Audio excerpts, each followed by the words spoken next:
confianza en Dios. Pone de manifiesto en medio de su condición de necesidad o de escasez y pobreza las firmes convicciones con las cuales ella se gobernaba. De eso es que podemos nosotros enriquecernos al mirar la postura de esta gran mujer que la Biblia le otorgó un espacio en las Sagradas Escrituras y justamente la honró del Señor dejando su nombre en ese libro. Así es que vamos a Ruth capítulo 1 y leemos el versículo 1 y 2. Cuando tenga la escritura lista me dice amén. Muy bien, y leemos en el nombre precioso del Padre, del Hijo y del Espíritu Santo. Aconteció en los días que gobernaban los jueces, que hubo hambre en la tierra, y un varón de Belén de Judá fue a morar en los campos de Moab, él y su mujer, y sus 2 hijos suyos. El nombre de aquel varón era Elimelech. ¿Cómo se llamaba? Elimelech. Y el de su mujer, Noemí. Y los nombres de sus hijos eran Malón y Kelión, efrateos de Belén de Judá. Llegaron pues a los campos de Moab y se quedaron allí. ¿Dónde se quedaron? En los campos de Moab.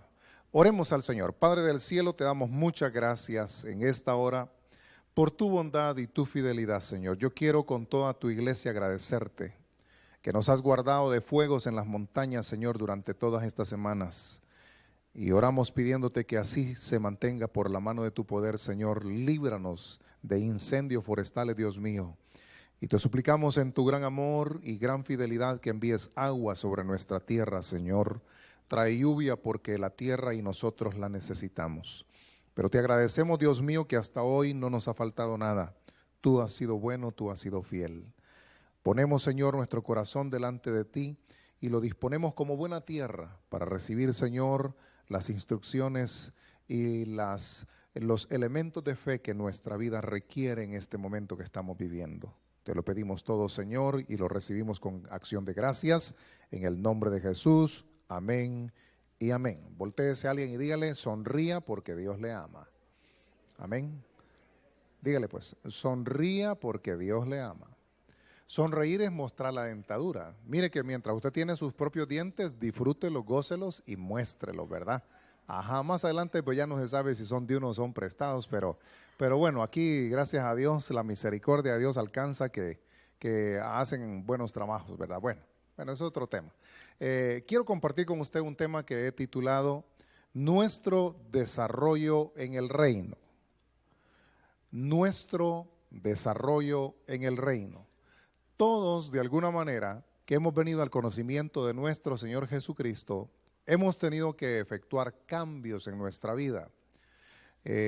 Cuando nosotros no conocíamos a Jesucristo de manera personal, seguramente vivíamos más bien como nos placía, pero desde el momento que venimos y nos rendimos a sus pies y empezamos a escuchar su palabra, nos dimos cuenta que para poder tener una buena armonía en la relación con Él y que nos fuera mejor en la vida necesitábamos hacer cambios. A ver, ¿cuántos han hecho cambios en su vida? Déjeme ver su manita. Ajá, muy bien, lo felicito, excelente. Entonces, eso demuestra que nosotros estamos en un proceso. Dentro de este proceso lo que necesitamos es desarrollarnos. Desarrollar nuestra vida espiritual, desarrollar nuestra fe, desarrollar un estilo de vida que se constituya en luz y sal en nuestra nación, en nuestra generación. Por eso he titulado el tema, repito, Nuestro desarrollo en el reino.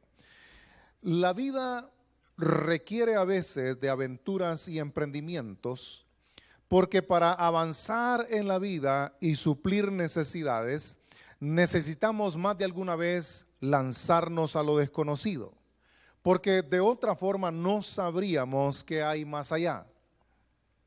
Una de las lecciones en la vida es esta, que a veces buscamos en otras partes cuando ya tenemos lo que necesitamos o queremos en la yarda de nuestra propia casa. Y esa es una lección que hay que aprender muy bien. Cuando compartimos enseñanzas sobre reino, comprobamos que es más fácil salvar al perdido que cambiarle a la gente su manera de pensar. Porque algunas veces la obra salvífica puede requerir solamente unos pocos minutos. Pero para llegar a poseer una mente renovada dentro del reino de los cielos, eso generalmente toma toda la vida. Pero mientras vas caminando y te vas desarrollando, un día seguramente alcanzarás esa meta que todos tenemos de renovar nuestra mente. Pero para poder renovar la mente necesitamos mantenernos en el proceso. No nos podemos salir de ese proceso, hay que mantenerse dentro del proceso. No hay duda que a todos nos cuesta cambiar, porque al fin de cuentas, según Filipenses 1:6, aún no somos producto terminado. Pablo dice, porque el que comenzó en vosotros la buena obra, la perfeccionará hasta el fin. O sea que mientras usted se mantenga en el proceso, en el camino que Dios le ha señalado, usted tiene esperanza de ser perfeccionado. Por eso es que es importante que los cristianos tengan firme convicción de por qué son miembros de un cuerpo local. Y cuando hablamos de emprendimientos, conquistas o metas que queremos alcanzar, también es necesario entender y comprender que es un absurdo emprender jornadas en la vida sin descubrir primero lo que Dios preparó para nosotros en nuestra propia tierra. No estoy diciendo que de alguna manera las personas que se han trasladado a otros lugares, países o ciudades para trascender estén equivocadas o hayan hecho lo indebido. No estoy diciendo eso. Así que a veces somos dados a codiciar lo que los vecinos tienen detrás de nuestras bardas, porque a nuestros ojos sus bienes nos parecen mejores que nuestras posesiones, sin percatarnos que ya nosotros poseíamos una veta. Y de esto, hermanos, necesitamos tener mucho cuidado, porque en este ir y venir de la vida muchas veces nos llevamos con nosotros a nuestros hijos de encuentro. Usted tiene, antes de que pensar en hacer movimientos trascendentales en la vida, tiene que examinar si no será que lo que usted está queriendo ir a buscar a otro lugar, ya Dios se lo dio potencialmente donde usted se encuentra. Tiene que considerar eso, porque no siempre los cambios te van a llevar a la meta, sino que los cambios te llevan a riesgo de sufrir pérdidas. Así es que hay que pensarlo bien. Aquí en nuestro texto encontramos que Elimelech, su esposa Noemí y sus 2 hijos, dice que vivían en un pueblo. ¿Cómo se llamaba ese pueblo? No, ¿dónde vivían ellos antes de moverse? Belén. A ver, diga conmigo, Belén. La palabra Belén significa casa de pan. A ver, ¿qué significa? Casa de pan. Aguante un poquito que todavía sigue la predicación, no se va a despertar el hambre. Se llama casa de pan, o eso significa el nombre de ese pueblo. Yo no sé a qué fueron estos a Moab, qué fueron ellos a buscar. Cuando Dios puso al hombre en el Edén, lo puso para hacer producir el huerto. Este tenía ríos que lo regaban. Uno de esos ríos, dice la escritura, era el río de Ávila. Y en ese río de Ávila dice el libro de Génesis que había oro. Y cuando dice que había oro, yo no me imagino que había unas pepitas de oro como el río cuando vamos allá a Secoya, que uno mira unos granitos por ahí brillando debajo del agua cristalina, sino que habían bloques o piedras o pedazos grandes de oro. Todo lo que tenía que hacer Adán era buscar y recoger el oro que ya Dios había depositado en su lugar para su sustento y para emprender sus proyectos. Lo que sucedió fue que como Adán transgredió los mandamientos de Dios, fue echado del huerto y los recursos inmediatos los perdió. Al ser expulsado del huerto del Edén, los recursos que le habían sido entregados se perdieron. Es totalmente un absurdo que usted esté viendo la riqueza de otro ministerio cuando ya usted recibió su propia riqueza en su propio ministerio. Es un absurdo. Es un absurdo que estemos admirando al hijo del vecino por sus logros, cuando los hijos que Dios te dio tienen lo propio. Amén.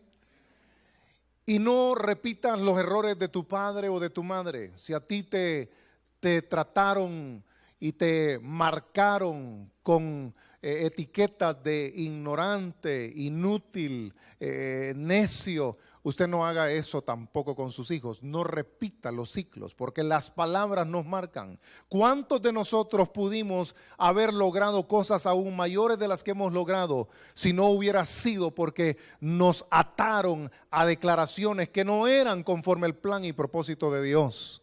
Los hijos que Dios te dio son los mejores hijos que podías haber recibido. Y en ellos Dios quiere manifestar su gloria, su poder. A tus hijos tienes que desatarlos de toda maldición y tienes que atarlos a la bendición. Tienes que declarar que tus hijos son bendición en esta tierra. Que la mano poderosa de Dios está a favor de ellos. Que Dios los levantará aún más lejos y más alto que a ti en el nombre precioso de Jesús. Nosotros, hermanos, debemos de aprender a ver como Dios nos ve. ¿O acaso Dios no ha creído en nosotros? ¿Ah? Dios, el Todopoderoso, el que todo lo puede, el que tiene ángeles, querubines y serafines a su servicio, Él ha creído en ti. Por eso te ha llamado a ser parte de su familia. Por eso te tomó y te hizo su hijo en esta tierra. Porque ha creído en ti. No sigas mirando hacia atrás en los días que te maldijeron y que te limitaron. Tienes que mirar hacia adelante y mírate a la par del Padre eterno que te ama por sobre todas las cosas. Y comienza a soñar en grande. No diga ya estoy demasiado viejo o vieja. No, no, no. Viejo los cerros. Usted no está viejo ni vieja. Amén. Usted puede envejecer, pero no se acuse de viejo ni de vieja, hombre. Aleluya. Dios, hermano, no ha cancelado sus planes gloriosos que tiene con nosotros. Nos pasamos la existencia buscando algo que no existe. A veces estamos buscando en Moab lo que ya tenemos en casa, casa de pan. Es como aquellos hombres que se van con otra mujer y resulta que con la que se van es más vieja y más fea de la que tienen en la casa. Sí, así pasa. El huerto fue dado para hacerlo producir. A ver, diga conmigo, el huerto que Dios me ha dado, me lo ha dado para hacerlo producir. Amén. Bien. Dios te dio un huerto. Ese huerto es tu esposa. Ese huerto es tu esposo. Ese huerto es tu hijo. Ese huerto es tu hija.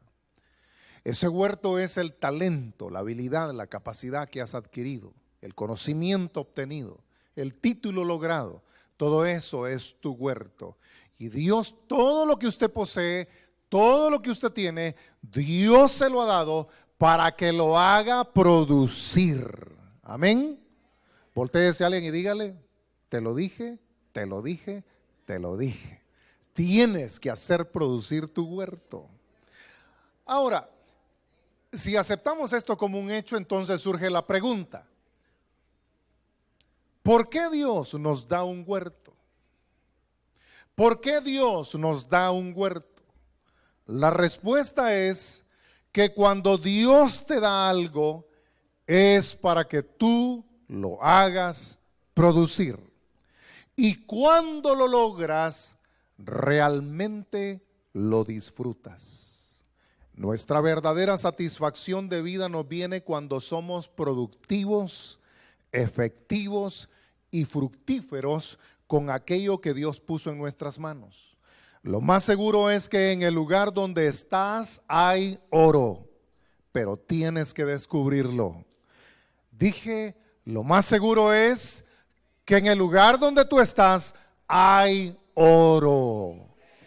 Lo que a ti te corresponde es descubrirlo. Amén. Es descubrirlo. La realidad de la vida en el reino es aprender a descubrir las cosas que Dios preparó para nosotros.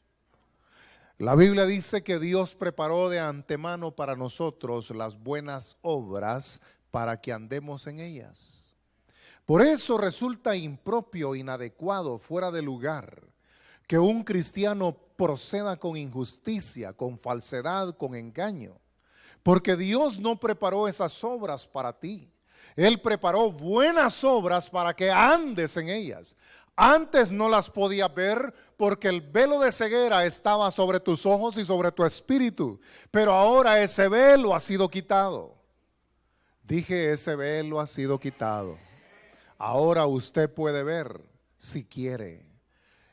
Y si puede ver, vas a mirar que hay cosas gloriosas de valor que Dios puso en ti y ha puesto en tu huerto. La tarea tuya es descubrir todo lo que Dios ha preparado y te ha entregado. En las Escrituras descubrimos que las hambrunas a la postre son las que provocan los éxitos que nos llevarán a la abundancia y la prosperidad. Si esta es tu situación, este puede ser tu mejor tiempo. Estás pasando hambre, estás pasando escasez, estás pasando prueba o dificultad, créelo, este puede ser tu mejor momento. Porque cuando uno está bien y tiene suplidas todas las necesidades, uno no se reinventa. Uno no se vuelve creativo, sino que uno se acomoda a lo que ya tiene. Y no aspira a más y no sueña a cosas mejores porque está saciado. Pero cuando estamos pasando por la crisis, cuando estamos atravesando el problema, cuando estamos en la prueba, en la dificultad, ahí es donde Dios puede ser mayormente glorificado en tu vida. Porque te vendrá a tu corazón el poder descubrir lo que ya Dios depositó dentro de ti para hacerlo producir. Pero es en la aflicción que vas a tener la capacidad para ver mejor. Cuando uno está todo saciado y todo bien, hermano, pues uno se acomoda. Eso lo demuestra Abraham, Isaac, Jacob y muchos grandes hombres de las Escrituras, que fue en la crisis que surgieron, fue en el problema que fueron levantados. Si no hubiera habido un gigante, no hubiera aparecido un David. Aleluya. Por eso, si usted está atravesando problema, dificultad o prueba, gócese, alégrese, llénese de fe, porque el Dios Todopoderoso está contigo. La dificultad que estás atravesando no ha hecho que Dios se aparte de ti. Él sigue ahí contigo. Tienes que abrir tus ojos y desarrollar el potencial que ya está dentro de ti y volverte productivo, porque Dios te ha dado ese poder para tener éxito. Aleluya. Y de esto se trata la fe y la vida en Cristo. ¿O acaso José no se enriqueció con las vacas flacas? ¿Ah? ¿Se enriqueció José o no? Claro. Si no hubieran habido vacas flacas, nunca Faraón hubiera necesitado de un José que administrara la producción 7 años antes de la escasez. Pero José prosperó gracias a la flaqueza y escasez que vino sobre Egipto. Aun cuando necesitamos trasladarnos en el proceso de buscar un futuro mejor, nada se logra si no hay ambición. A ver, diga conmigo, nada se logra si no hay ambición. Mire, yo quiero que usted sea bien honesto, pero bien honesto consigo mismo y conmigo. Por favor, no mientan, no engañen ni reaccionen por emoción. ¿Cuántos de verdad, pero de verdad aspiran a algo mejor de lo que han logrado hasta ahora en la vida? ¿Cuántos aspiran a algo mejor? Bueno, los felicito. Porque Dios va a hacer cosas con los que no están conformes a donde han llegado. Dios va a hacer cosas mayores y mejores con aquellos que tienen un espíritu de ambición correcto. Cuando uno tiene una meta y se la marca como algo realmente de valor y de importancia, uno se dispone a pagar el precio para lograr aquello bueno que sueña obtener. Dios le ha dado a cada uno de sus hijos el elemento llamado fe para que pueda trascender de donde se encuentra hacia la meta que persigue. En el proceso de necesitar un futuro mejor, no debemos de olvidar esto, en el proceso de necesitar un futuro mejor, nada se logra y nada se alcanza si no hay ambición. Si usted quiere posicionarse de algo importante, tiene que ser una persona ambiciosa. Esa palabra no nos gusta mucho a nosotros los cristianos, pero en un momento se la voy a explicar. Mire, en el versículo 2, ahí en Ruth 1:2 dice, el nombre de aquel varón era Elimelech, y el de su mujer Noemí, y los nombres de sus hijos eran Malón y Kelión. No sé si usted estaba buscando nombre para su nieto o para su hijo. Y dice que eran efrateos de Belén de Judá. Bueno, dice que estos hermanitos llegaron a Moab y se quedaron allí. El problema no estuvo en que llegaron, el problema estuvo en que se quedaron. Cuando estos hermanitos, cuando esta familia llegó a Moab, se acomodaron y no continuaron, sino que se quedaron.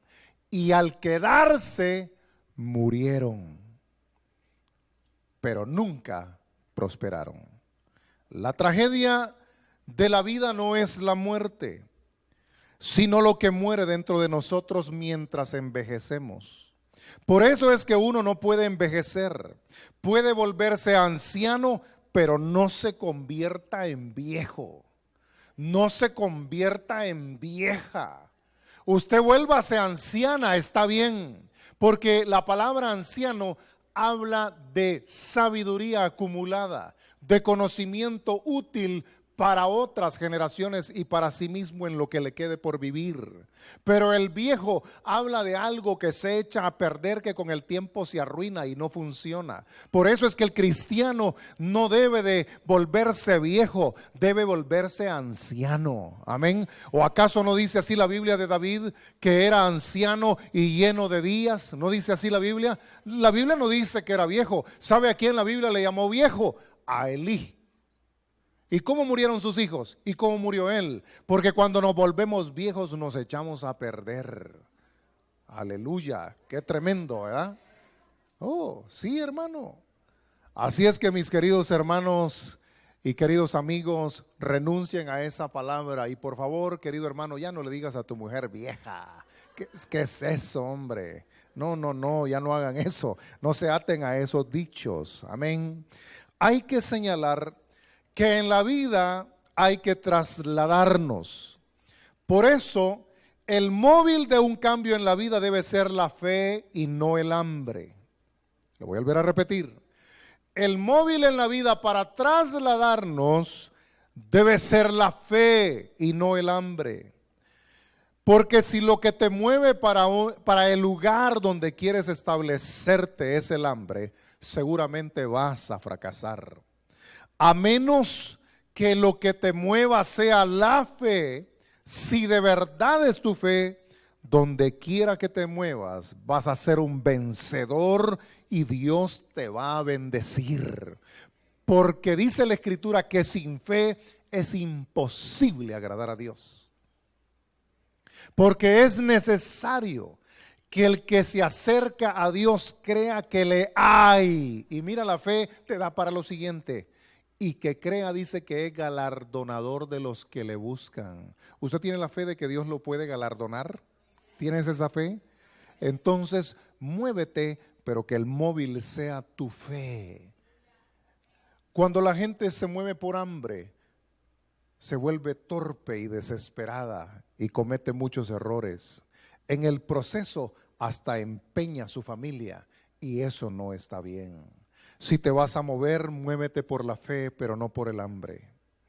Si tuviéramos que establecer una sentencia sobre la familia de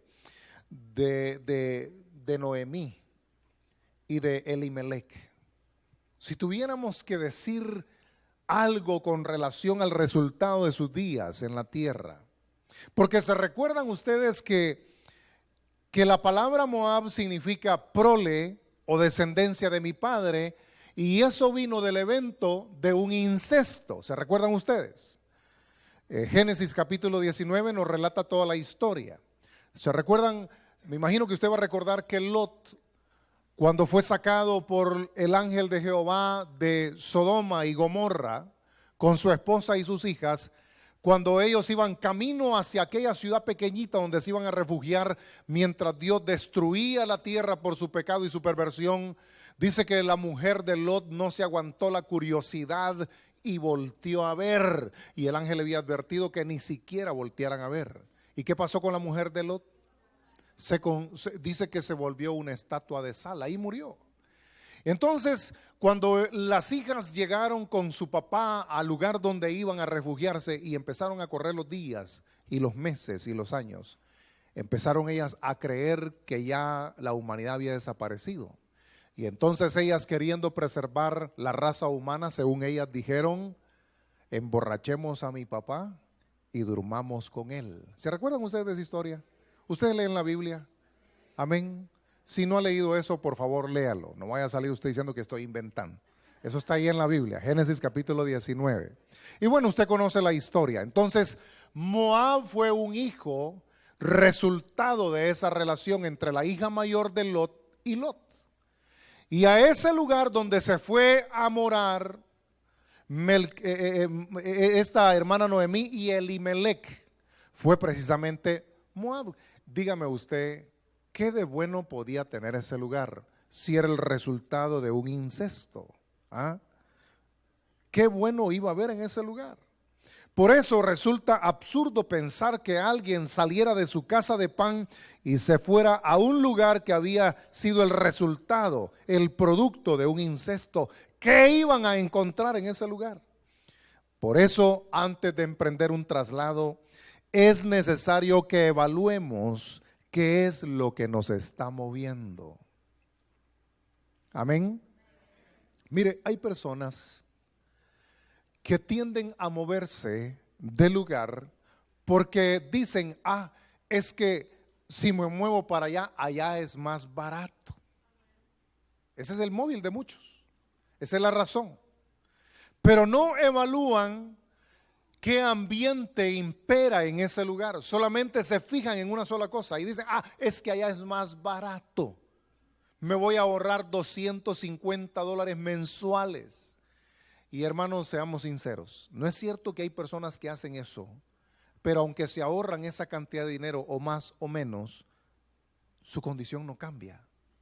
¿Sí o no? Entonces debemos de ponernos, pero en serio, a pensar con esto. Ponga atención, por favor. Las riquezas no están en un país, ellas están dentro de nosotras o de nosotros. Las riquezas no las buscas, las riquezas ya las tienes. ¿De qué sirve que una persona se mueva de país o de ciudad si la pobreza la lleva por dentro? Las riquezas no están en un lugar, las riquezas están metidas dentro de tu espíritu y de tu alma. Dije que las riquezas están metidas dentro de tu espíritu y de tu alma. El trabajo tuyo es descubrirlas, sacarlas de allá adentro donde Dios las puso y hacerlas producir. No los veo para nada motivados a la mayoría, hermanos. O ya me puse, como dice el hermano Rey, ya me puse muy pesado. No, hermano, es que sabes una cosa, Dios tiene planes hermosos con tus hijos.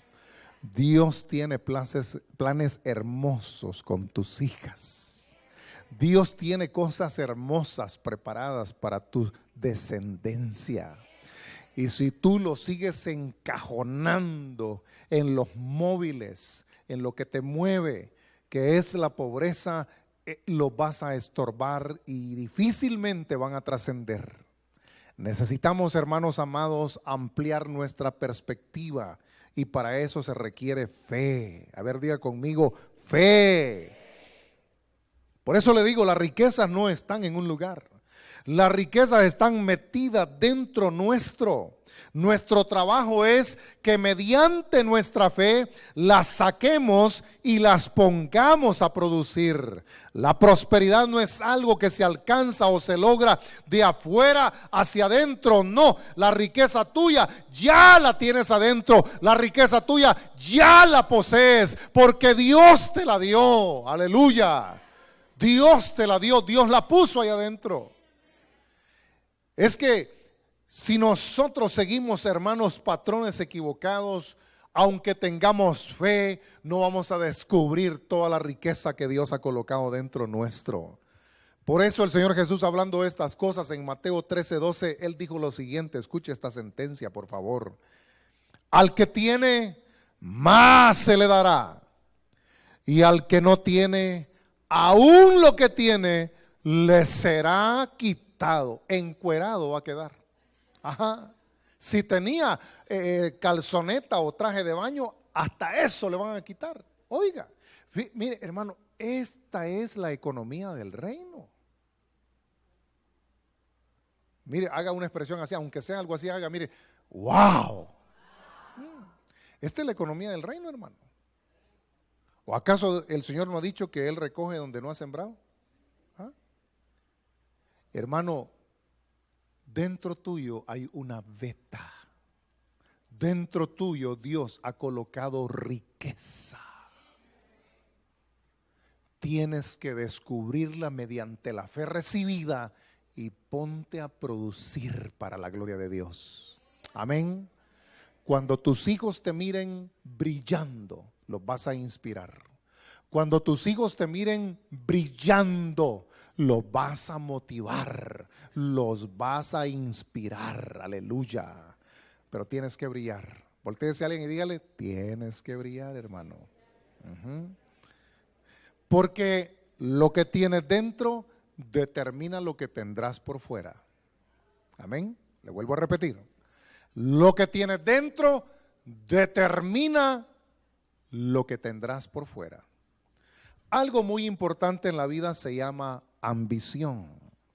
La ambición es la fuerza que nos provoca a tener ganas. Hoy, declare conmigo, hoy recibimos un espíritu visionario y de ambición. Aleluya. No una ambición torpe o necia de pretender enriquecernos mediante formas ilícitas o pretender ser ricos en base a la haraganería, la indolencia o la pereza. No estoy hablando de esa clase de ambición. Vamos a ser personas prósperas porque seremos diligentes y esforzados, porque tenemos un legado poderoso que Dios ha puesto dentro de nosotros, habiéndonos enriquecido con los principios de su reino. Amén. Vamos a ser prosperados porque Dios nos ha dejado o nos ha dado un legado poderoso. Tu legado son los principios, las verdades eternas que te convierten en sabio. Aleluya. Tienes un legado, tienes un potencial, tienes una beta. Eso es lo que Dios te ha dado. Fíjese, esta familia se llevó sus dos hijos. Uno se llamaba Kelión, que significa desfalleciendo. Y el otro se llamaba Malión, que significa enfermizo por vida suya. Pero qué nombres son esos usted. ¿Qué nombre le puso a su hijo, hombre? ¿Qué nombre le puso a su hija, por el amor de Dios? Estaba hablando con David un día de estos y le digo, me puse yo a pensar, me puse a reflexionar, preparando este tema. Y le digo, oye vos, le digo, entonces en tu casa está poderosa la cosa, le digo yo. Sí, me dice, porque la hermana Angelita está cuidando al nieto, usted sabe. Que el nieto le pusieron Elaya, ¿verdad? Elías. Y entonces me puse a pensar, vos te llamás David Ezequiel, le digo yo, ¿verdad? Y tenés a tu hermano Samuel. ¡Wow! ¡Qué nombres más poderosos, hermano! ¿Verdad que sí? Qué bueno es pensar en los nombres que le vamos a poner a nuestros hijos. Pero este hermano, yo no sé qué le pasó, porque la mujer que tenía era pilas, hombre. La Noemí era bien pilas, ¿verdad que sí? ¿O no? Hermanos, ¿qué pasó pues? O les dejo de tarea que estudien ahí todo el capítulo. Pero mire, Noemí era bien pilas, pero yo no sé qué le pasó a Elimelech.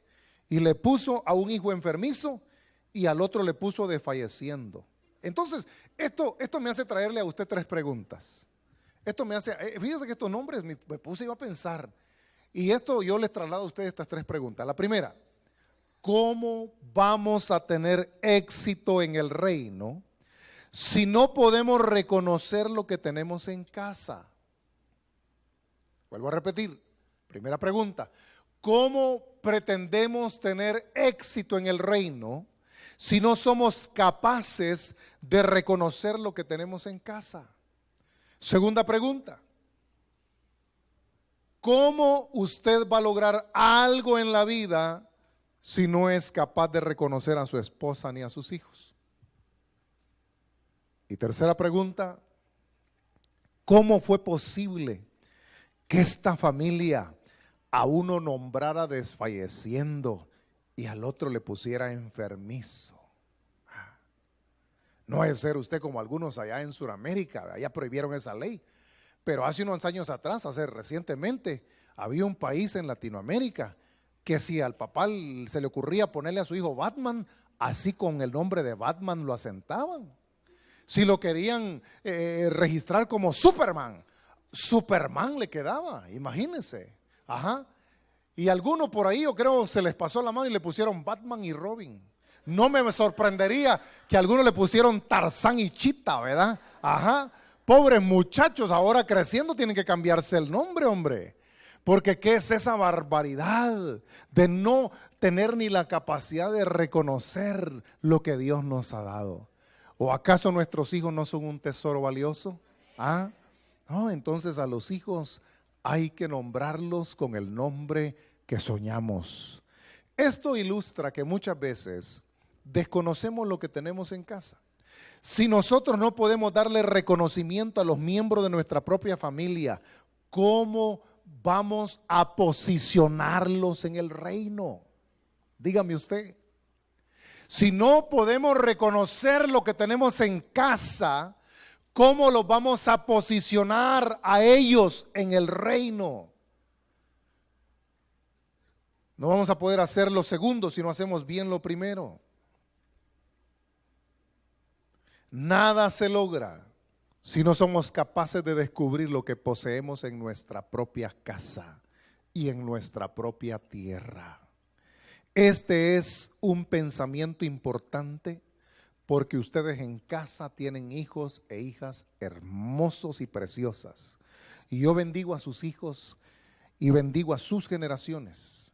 Me produce un sumo gozo, me produce una gran alegría cuando los miro a ustedes sirviendo y enseñándole a sus hijos a servir al Señor. Me llena de gran regocijo cuando veo a los hijos de algunos de ustedes sirviendo al Señor. Eso es maravilloso porque no tiene precio en este mundo. La recompensa vendrá de lo alto y será grande y será gloriosa. Y tú lo mirarás en tus hijos. Por eso ninguna mujer sea insensata maltratando a su marido cuando viene a servir a la iglesia diciendo: ay, ya vas para la iglesia. ¿Y qué vas a hacer a la iglesia? Solo en la iglesia pasas metido. Yo no sé qué te han dado ahí en esa iglesia. Cállese, guarde silencio. No vaya a ser que te oiga el Señor y lo hagas enojar. Bendice a Jehová, que tu marido se va a la iglesia y no a otro lugar. Bendice al Señor, que tu marido, escaso de tiempo, aparta y hace tiempo para servir al Rey de Gloria. De esas bendiciones muchas veces comemos, pero nuestra ignorancia nos hace pecar porque no lo podemos ver. Así es que, mis queridos amigos y hermanos, yo me gozo con usted cuando usted sirve a Dios y le enseñas a tus hijos a hacer lo mismo. ¿Recuerda usted qué era lo que Ana pedía? ¿Usted se acuerda? ¿Se acuerda de lo que pedía Ana? ¿Ah? Mire, una vez me acuerdo que fuimos con mi esposa a renovar nuestros pasaportes y llegamos al consulado y entonces llegamos bien temprano, madrugamos para llegar allá al centro de Los Ángeles temprano Y me acuerdo que estando allá ya habíamos llenado todo, ya habíamos dado el primer proceso, después había que regresar como a las 2 horas o hora y media por los pasaportes. Y entonces bajamos a la primera planta del edificio y empezamos a buscar dónde comer. Y entonces vi un rótulo que decía pupusería. Inmediatamente pasaron por mi mente unos plátanos fritos, frijoles molidos, crema y unas 2 pupusas revueltas bien hechas, ¿verdad? Y aleluya, ¿verdad? Entonces fuimos, llegamos y ¿qué cree que me encuentra usted? ¿Qué cree usted que me encuentro? Me encuentro un chinito. ¿Quiere pupusas? Sí, le digo yo, ya empecé a dudar, ¿no? Ya empecé a dudar y le digo yo, sí, quiero unas 2 pupusas revueltas. Y yo me le quedé viendo, no es que fue una sorpresa para mí, casi que yo caigo en shock. Ajá, ¿cómo que un chino haciendo pupusas? Dije yo, no puede ser.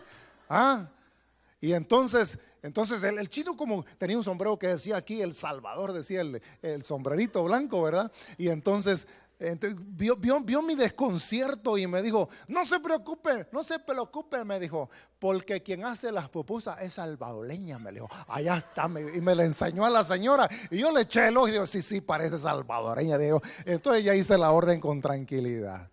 Pero imagínese un chino en Los Ángeles haciendo pupusas.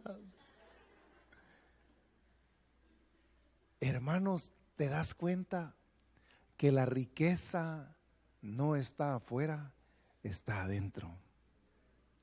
¿Entiendes eso? Nosotros, hermanos, necesitamos de verdad compenetrarnos con la bondad de Dios, descubrir todo lo que hay en su corazón para nosotros. Y cuando descubras todo lo que Él tiene, vas a darte cuenta que ya Él te había depositado una gran cantidad de recursos. Usted y yo nos acordamos bien que era lo que pedía Ana, ¿verdad? ¿Qué pedía Ana? Ella lo que quería era un hijo. La Penina la hostigaba. En la mañana temprano, cuando cantaba el gallo, nomás se levantaban y empezaban a hacer los quehaceres y atender al marido, ¿verdad? La Penina no perdía tiempo ni oportunidad y le empezaba a decir, inútil, eres estéril, si no puedes parir no sirves para nada. Y era eso de todos los días que venía la acusación contra Ana. La razón de estos despechos, sin lugar a dudas, era porque Elcana, su marido, la quería más a Ana que a Penina. Y un buen día Ana aprovechó que fueron al culto, fueron al templo y se arrodilló junto a una de las columnas del templo y ahí derramó su alma. Y oró diciendo, si me dieres un hijo, yo lo dedicaré y entregaré al Señor para que le sirva todos los días de su vida. Y navaja no pasará sobre su cabeza. Así consagró Ana a Samuel. Y Samuel llega como intercambio de esas palabras. Dice la escritura que se fueron a casa, ella, Elcana y la familia entera. Y dice que Elcana se llegó a su mujer Ana y Jehová se acordó de Ana. La pregunta que yo te hago es, ¿tú vienes a orar en la mañana? ¿Vienes a orar el miércoles, el viernes, el lunes? ¿Vienes a orar el domingo? Yo sé que puedes orar en casa. Y seguramente oras en casa, pero la pregunta hoy es, ¿vienes al templo a orar? Porque Ana caminó varias millas, nada de que carro Toyota Camry último modelo con aire acondicionado, que cuál, no, era de caminar, hermano, y era de caminar largo. A veces la caminata para llegar al templo tomaba días. Pero Ana ese día se quedó en el templo y hizo una oración de fe.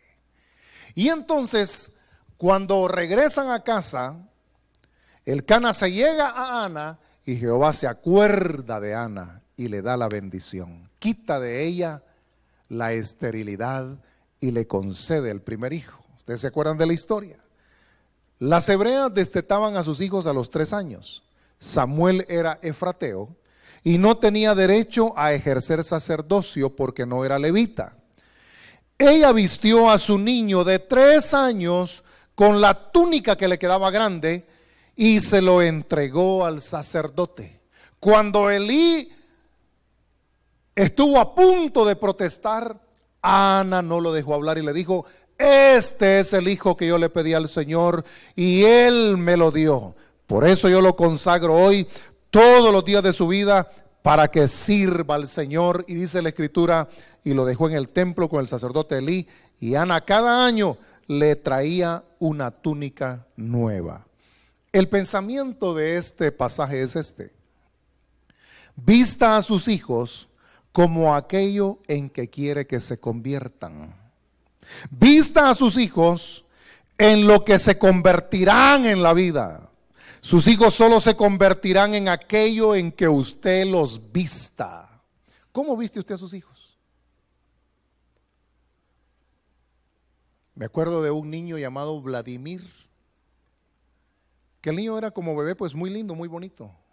Yo tenía como unos 10, 11 años de edad.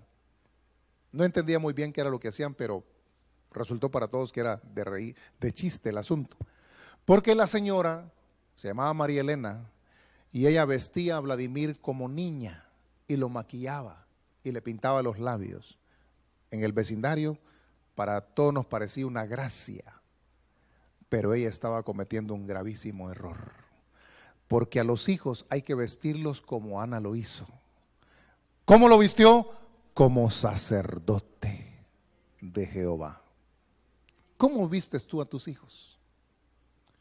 ¿Cómo viste usted a sus hijas?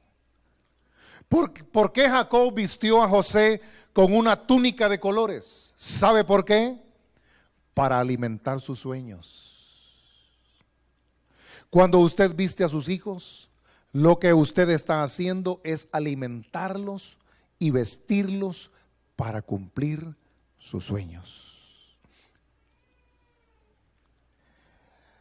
Una de las cosas que entendemos que sucede en este proceso, porque estamos en un desarrollo dentro del reino, es que ciertamente dentro de nosotros hay un diamante. A ver, diga conmigo: dentro de mí hay un diamante. No, pero dígalo así que lo cree, pues, hombre. Diga: dentro de mí hay un diamante. Aleluya. Ahora, lo que pretende Dios en el proceso es pulir ese diamante, sacarle brillo, darle el corte necesario para que la luz lo atraviese y lo haga refuljar. El problema con nosotros es que ciertamente todos tenemos un diamante adentro, pero algunos todavía lo tenemos en bruto y necesitamos que Dios lo pula. Amén. Amén, hermanos. El diamante, hermano, de la mina se saca en bruto si no se lleva al lugar correcto, al especialista correcto, con las herramientas correctas. El diamante parecerá cualquier piedra, pero la diferencia está en que cuando pasas por el correcto en las manos de tu Señor, el diamante que está en ti va a brillar. Y eso es lo que Dios quiere hacer con nosotros. Llegamos entonces a otro punto, y este es que si tú no valoras a nadie, nadie te valorará a ti. Comience por valorar a los que tienen casa. Es un absurdo ir a buscar los campos de Moab dejando lo que tenemos en Belén. Es un absurdo buscar fuera de casa ignorando lo que tenemos con nosotros. No podemos esperar de una iglesia que no valora a sus líderes, ni los trata tratándolos como maliones y queliones. No, hombre. ¿Qué se puede esperar de un pueblo que no respeta a sus líderes, a sus autoridades?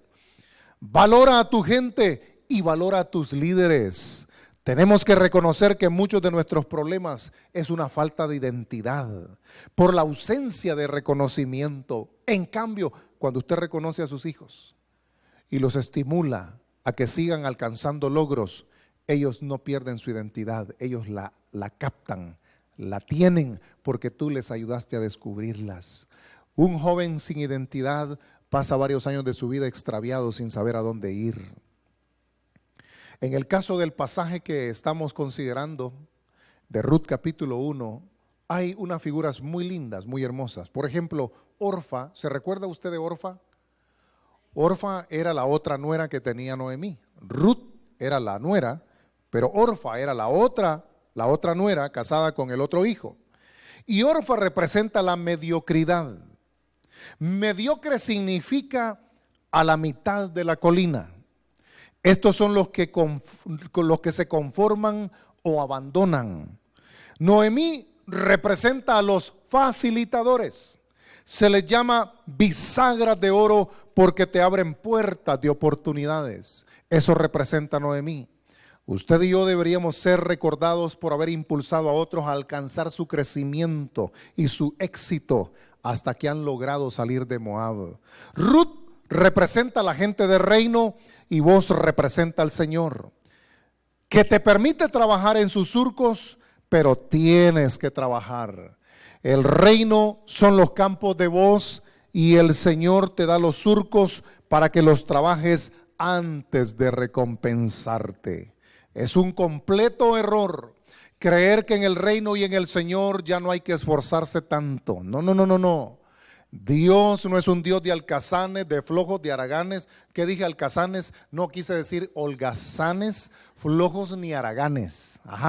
Sino que es un Dios de un pueblo sabio, entendido, diligente y esforzado. Si no, pregúntele a Josué. Amén. Entonces tenemos que darnos cuenta que Dios se agrada de nosotros y nos ha dado en potencia recursos para que los hagamos nosotros producir, pero tenemos que ser gente astuta, sabia, entendida, esforzada, valiente, gente de fe. Para eso entramos en el proceso. Dios te está puliendo para que el oro que está en ti brille. Desistir es fracasar. Hay que reconocer que el 99% de las suegras son buenas. Amén. Noemí era buena. ¿Tu suegra es buena? Hay solo 3 voces oí. Mire, yo bendigo a Dios por mi suegra. Una bendición, mi suegra, hermano. La hermana Minta, una bendición esa sierva de Dios, mire usted. Nos entendíamos muy bien en las cosas del Señor, en las cosas espirituales. Una bendición. Todo lo que Ruth había logrado, ¿a quién se lo llevó? A la suegra. Porque el servicio es la clave del éxito. Estoy ya cerrando. No se sirva de su gente, sírvalos usted a ellos. Si usted se sirve de ellos solamente, usted resultará ser un líder político. Y si va a vender algo, venda lo mejor de usted. Lo peor que puede hacer un pastor es pasar al púlpito a contar sus penas y sus desventuras. Para eso no fue creado el púlpito, ni para eso fueron llamados los pastores. Usted como líder, como cabeza de familia, como hijo de Dios, no entregue sus tristezas ni sus fracasos. Véndase usted primero y véndale a la gente lo que ellos necesitan. Hay un pensamiento que dice así: los fracasados en la vida son simplemente víctimas de sus derrotas mentales. Lo voy a volver a repetir. Los fracasados en la vida son simplemente víctimas de sus derrotas mentales. Mientras los hijos de Elimelech se llamaron Malión y Kelión, al hijo de Ruth lo llamaron Obed. ¿Qué significa Obed? Siervo de Dios. ¿Cómo llamaron al hijo de Ruth? Obed, que significa siervo de Dios. Mire, la gran diferencia entre Saúl y David es que a Saúl lo hicieron rey porque el pueblo pedía rey, pero David traía el reino. Vuelvo a repetir eso. La gran diferencia entre Saúl y David es que a Saúl lo hicieron rey porque el pueblo pedía rey, pero David traía el reino. ¿Usted ha traído el reino a su casa? ¿O usted es papá porque por accidente quedó embarazada la señora y decidieron vivir juntos?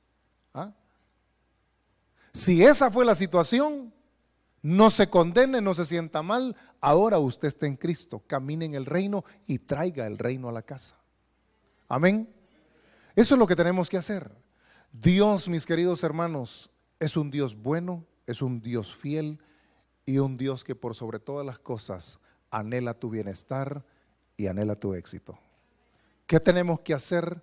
Dejarnos llevar en el proceso que Él ya comenzó hasta que finalmente descubramos toda la riqueza y potencial que Él ha puesto en nosotros, y una vez la puedas ver, sácala y hazla producir para la gloria y la alabanza de aquel que te llamó de las tinieblas a su luz admirable.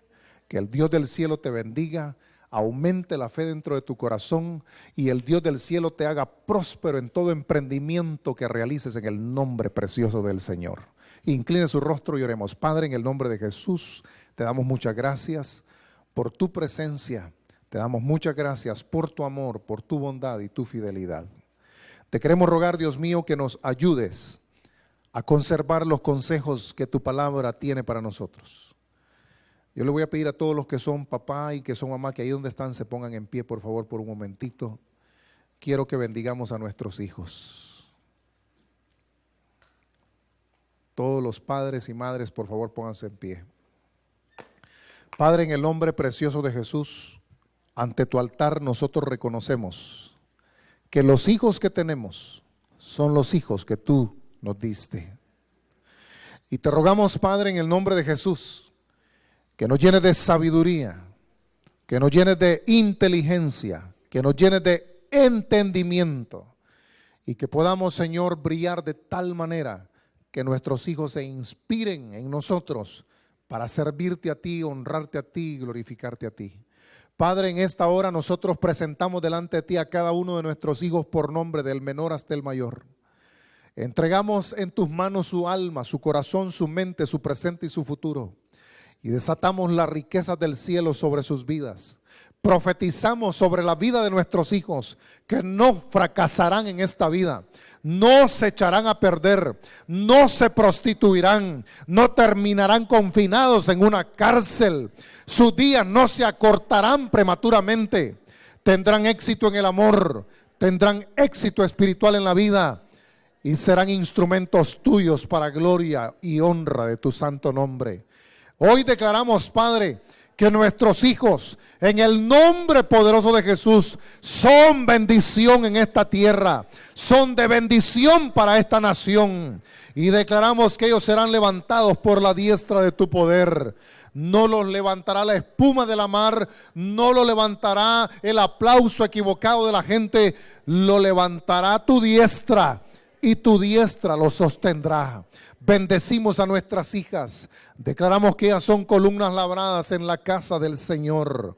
Y ningún hijo del diablo incircunciso las manoseará, las tocará, las abusará, las maltratará. No, ellas serán llamadas hijas del Dios Altísimo y serán tenidas con doble honra.